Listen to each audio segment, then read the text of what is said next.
Nakakakaba at nakakatakot. Yan ang naging unang ekspresyon ng aktres na si Maricel Soriano sa kanyang unang pagharap sa Senate Committee on Public Orders and Dangerous Drugs. Samantala nagkainitan at ginisa sa Senado ang ex-PDEA agent na si Jonathan Morales. Narito ang buong detalye. Ngunit bago tayo magpatuloy, huwag kalimutang i-like, share, subscribe, and click the notification bell for more updates and for more upcoming videos. Maraming salamat! Umpisa pa lang ng pagdinig, pansin na ni Senator Ronald Bato de la Rosa na tensyonado sa kanyang pagharap sa Senado ang orihinal na Taray Queen at tinaguri ang Diamond Star na si Maricel Soriano. Pinatawag siya ng Senado matapos lumabas sa nakaraang hearing na may dokumento umano ang PDEA na nagsasabing sangkot sila ni Pangulong Ferdinand Marcos Jr. sa ilegal na droga bago ito naging Pangulo. Una po, hindi ko alam yung tungkol sa mga dokumento. Hindi po ako sanay sa mga ganito. Nagtataka lang po ako dahil lahat po ng tumestigo dito ay nagsabing na-verify ang impormasyon, hindi na-verify ang impormasyon ni Mr. Morales at walang investigasyon na naganap. Natanong rin si Maricel Soriano sa aligasyong pambubugbog niya sa kanyang mga kasambahay dahil bangag umano siya. Pero totoo na meron kayong dalawang katulong sa bahay na dalawa na umalis? Opo, kasi ninakawan po nila ako. Ninakawan kanila? Opo. Totoo na binugbog mo sila o hindi? Paano ko naman po bububugin? Dalawa po sila. Okay. Bukod dito, kinumpirma rin niya na siya ang nagmamay-ari sa condominium unit sa Makati City na nabanggit sa umano'y dokumento ng PDEA. Hanggang 2012 po, nabenta ko na ho yun. Wala na ako doon.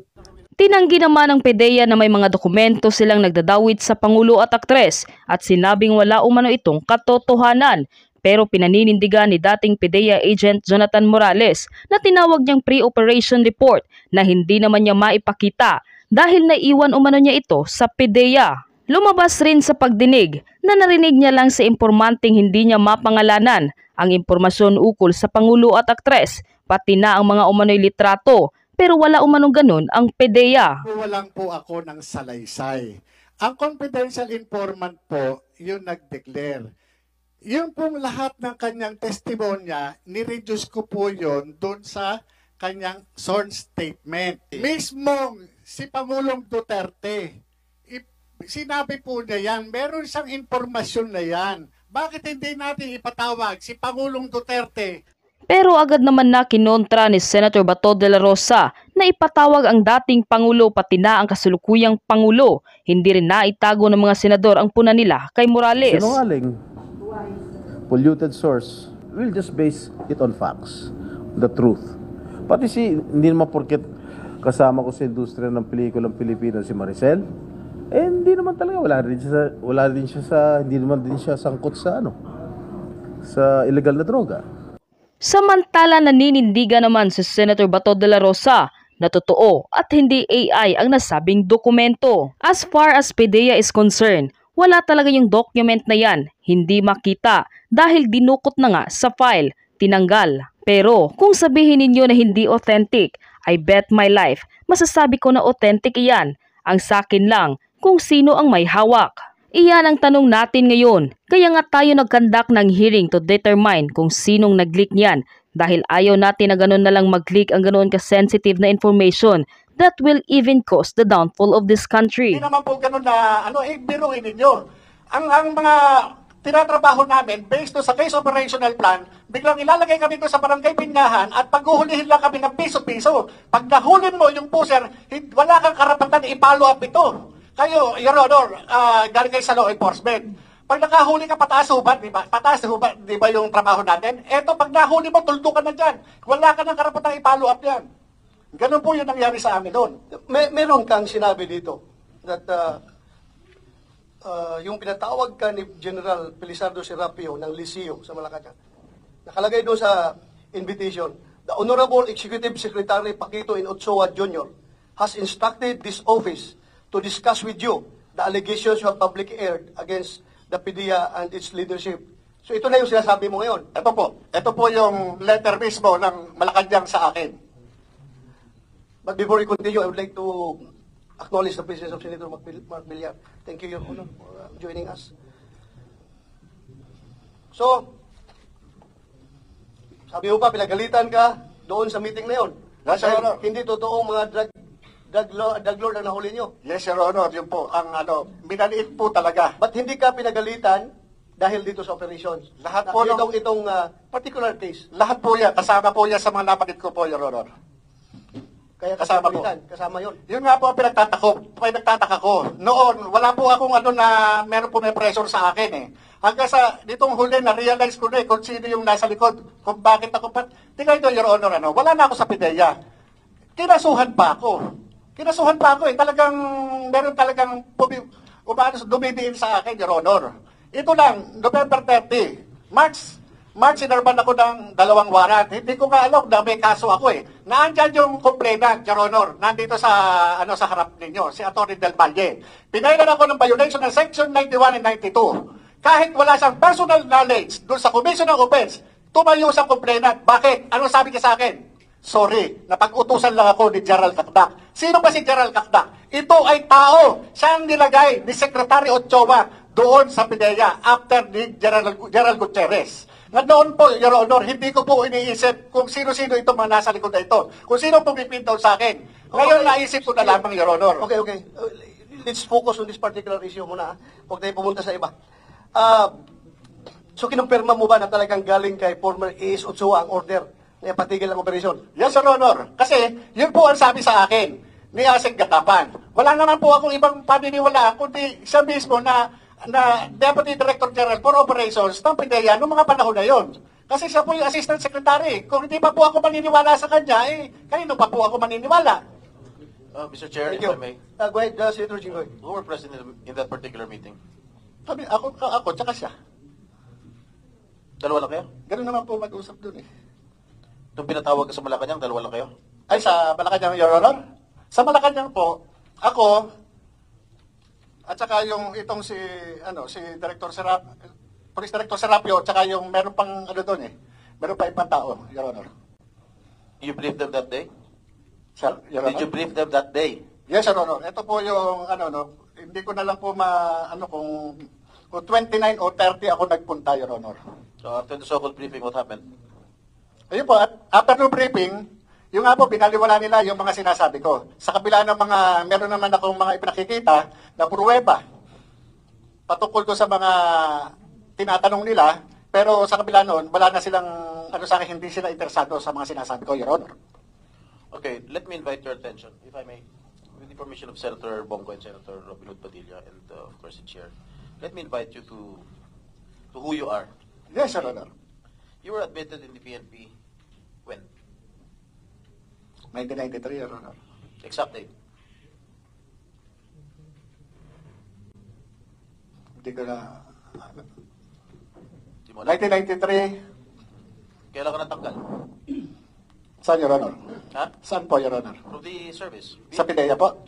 PNP. Sa PNP po, yung sinasabi po ni General Lasso, Just answer my question, kailan ka natanggal? When were you dropped from the rolls of the Philippine National Police? matrap po ako, hindi ko na po matandaan, Your Honor, wala po sa akin yung dokumento ngayon. Unless, Your Honor, Ilan taon ka nandito po nagservisyo yun. sa police? More or less 16 or 17, Your Honor. 17 years? According to the information that I have received, you were dropped from the PNP on April 25, 1994. Meron pang ano yan, Your Honor, na restored yan, Your Honor. You were admitted, you said, you told us 1993. Correct? Admitted in the PNP? Yes, Your Honor. Yes, Your Honor. You were dropped from the PNP roll on 1994, same month. Na-restore. What? Hindi po ako, hindi po ako familiar to sa date. Kung itatanungin niyo po sa akin yung exact date, wala po sa akin yung eksaktong dokumento, Your Honor. Hindi mo alam kung kailan ka natanggal sa serbisyo? Your Honor, yung ganyang, hindi kailangan ko sa dokumento. Your Honor, Alam ko kung kailan ako nakulong eh. yun po, Your Honor, sa inyo, Hindi no? mo alam kung kailan ka na-drop sa PNP? Totoo po, kasi kung pagbabasehan po natin ang dokumento, Your Honor, Patuturan yan. Your Honor, ang pagsagot kahit saan mang pleading, Your Honor, bumabase ako doon sa dokumento, Your Honor. Hindi lahat ng pagkakataon, Your Honor, makakabisado ko yung mga dokumentong matagal nang nakalipas. Kung ano man yung pangyayari na matagal nang nakalipas, hindi lahat po yun makakabisado ko o maaalala ko. Depende po kung meron po akong reference na document, maaari ko po kayong masagot ng diretso, Your Honor. Alam mo, imposibleng hindi mo alam. Alam mo nga kung kailan ka na-admit sa PNP, hindi mo alam kung kailan ka na-dismiss. Your Honor, Sandali lang. Alam mo, na na-admit ka noong 1993, hindi mo alam kung kailan ka na-dismiss sa PNP. Your Honor, The following year, na-dismiss ka na. Your Honor, yung sinasabi nyo drop, magkaiba po yung drop doon sa dismissal. Okay. You were dismissed a few months after, 1994 din. Your Honor, yan pong ano ng PNP na yan, na-restore po ako sa full duty status. Meron naman po yan dyan na kung i-recall ko, ako ay na-restore sa full duty status. May mga ano po yan, may mga dokumento na nandiyan, Your Okay. Honor. Tell me the reason why you were dismissed. Dismiss or drop, Your Honor? Graft. Drop, Your Honor. Give me the reason why you were dismissed from the service. PNP. Nakasakit po ako doon yan, Your Honor Yan yung naging basis ko doon. Your Honor, nagkaroon ng misappreciation of facts. Yan po yung naging ano ko doon sa PNP noon. Kaya nagkaroon ng restoration to full duty status. No, yung dismissal o dropping from roles ay ang kaso mo is awol. Kasi nagkasakit ka? Yes, Your Honor. Yan, na-restore po ako. Na-restore po ako nung panahon na yan. Kaya po ako nakabalik. Your Honor. Okay. You were reinstated 3 years after, December 30, 1997. Am I correct? Yes, Your Honor. Dahil nagkaroon ako ng mga, ano nun, sa PNP rin, Your Honor, ang problema, hindi po sa akin. Dahil nagkaroon ako ng communication sa PNP doon dahil dyan sa, ano na yan, doon sa ginawa nila sa akin. Kaya, na-reconsider yung aking, yung aking pleading sa kanila, kaya nagkaroon ng restoration sa full duty status ko, Your Honor. And after which, 10 years after, you were suspended from July 1, 2007 to September 2007. Why were you suspended? Yan po yung sa trabaho nun, Your Honor, parang, kung di ako nagkakamali, Your Honor, yes, sa pleb, kung di ako nagkakamali. Okay, naalala mo na. Hindi, Your Honor, ako sa akin, Your Honor, dinirecall ko yan Kaya kung sasabihin nyo sa akin, yung mga exact date o ano bang mga hindi ko po talaga, tatanong ko kayo, hindi ko talaga siya pero dire-recall ko siya para at least maiano ko sa inyo, Your Honor. Okay, and then, 1 year after, you were dropped again from the PNP role. Why was that so? Yun po yung hindi ko na po matandaan kung anong nangyari noon, Your Honor, kung doon sa sakit o ano man, hindi ko na po matandaan, Your Honor. Pero, Your Honor, yung sinasabi ni General Lasso na nagkaroon ako ng dismissal order, ito po, Your Honor, ito yung, nawalan ako ng nawalan ako ng ng karapatan ma-avail yung due process kasi meron tayong twin requirements para sa due process. Ito yung notice and hearing. Wala po akong natanggap na kahit anong hearing o notices na ako ay na-pre-charge o meron summary dismissal proceedings. Wala po akong natanggap. Kaya nga, kung ako man, ang PNP, pakitaan ako ng anumang dokumento na nagpapatunay na ako ay nag-file ng anumang pleading para kontrahin yung anumang sinasabi sa akin doon sa pre-charge o anumang summary dismissal proceedings. Wala po Kasi hindi ko po na-avail yung due process na yan. Yung sinasabing ganyan. Dahil nung panahon na yan, nag-re-entry na po ako sa PIDEA ng 2009. Wala po ako natanggap niya. Kaya yung sinasabing order ng PNP na dismissal order, hindi po, wala po akong dyan. Walang due process na akong nabinigay sa akin. Nung hinire ka ng PIDEA, you misrepresented yourself that you misrepresented to PIDEA that you do not have any unbroken service in the PNP from 1993 to 2008. And you did not disclose that you were dropped from the PNP role on April 25, 1994 and August 28, 2008. And you were dismissed from the service on November 7, 1994 and was suspended from July 1, 1997 to September of 2007. Your Honor, doon sa pag-accept sa akin ng recruitment committee ng PIDEA, hindi mapapalusutan si General Juniso Santiago. Kaya nga ang sinasabi kang inaano ko kay General Lasso, ang ibig bang sabihin, mas magaling siya doon sa kanyang upperclassman na si General Juniso Santiago na 4-star General sa Armed Forces of the Philippines. Kasi tinanggap po ako ni General Santiago at yung mga hinihingi po sa akin, nag-comply po ako. Paano po yun? Service record kasama po yun. Hindi po pwede na hindi ako magde-declare ng kahit ano pa man dahil magre-reflect yan sa service record. Pangalawa, yung mga clearances. Kasama po yan doon sa recruitment process. Hindi po ako i-appoint ng Philippine Drug Enforcement Agency kung ang aking mga dokumento ay kamas-kamas. Alam naman po natin na si Gerald Santiago hindi po basta-basta mapapalusutan yan. Sandali lang. Kaya nga hindi mo nga sinabi yung katotohanan. Sinabi po, Your Honor. Na-dismiss sa Opo, PNP. dahil nga po, meron akong kaya tinawag po nila ako, nag-comply po ako. Siguro may backer ka. No, Your Honor, hindi po sa backer, wala po akong backer. Nag-comply po ako kung ano man yung requirements, Your Honor. Dahil kung ako ang PIDEA, at alam kong meron kang mga kaso sa Philippine National Police, na-drop ka, na-dismiss ka, na-suspindi ka, finailan ka ng kaso, hindi kita kukunin. I'm sure meron kang malakas na backer para pumasok dyan sa PIDEA. No, Your Honor. At dumaan ako doon sa talagang sa recruitment you process. never disclosed your record sa PIDEA. Hindi mo i-disclose yan eh. Your Honor, imposible po yun. Dumaan po ako doon sa proseso ng recruitment nila, kaya nga po ako inappointed. Dahil kung hindi ako nag-comply, hindi po nila ako tatanggapin.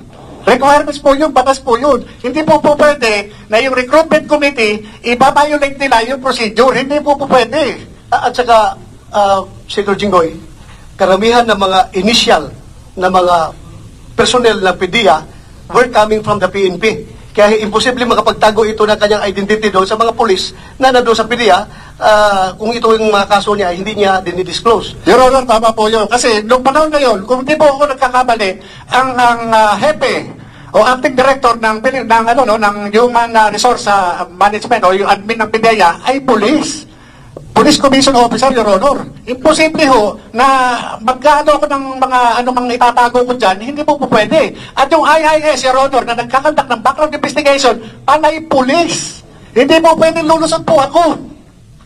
At sigurado ko, kung iskalawag ka na polis, lalong-lalo na PDEA papasukin mo, mukhang malabo siguro, mukhang siraulo ang PDEA kung tatanggapin ka kung iskalawag ka na polis. Yung Your Honor, ang sinasabi ko, doon kay General Lasso, ibig sabihin, mas magaling ka pa kay General Juniso Santiago sa military parlance, Your Honor, at saka sa police parlance. Ang tawag doon, kupal. Your Honor, si General Santiago, patawarin niyo po ako doon sa words ko, pero yung po yung military parlance at saka police parlance, pagka ang isang opisyal, hindi magan ng tawag dyan. Your Honor, napaka-tinong opisyal ni General Santiago. Ano tawag? Magan, Your Honor. Magang? Magan. Magan or kupal, Your Honor. Totoo ba yan, Mr. Chair? Yes, magan, stricto.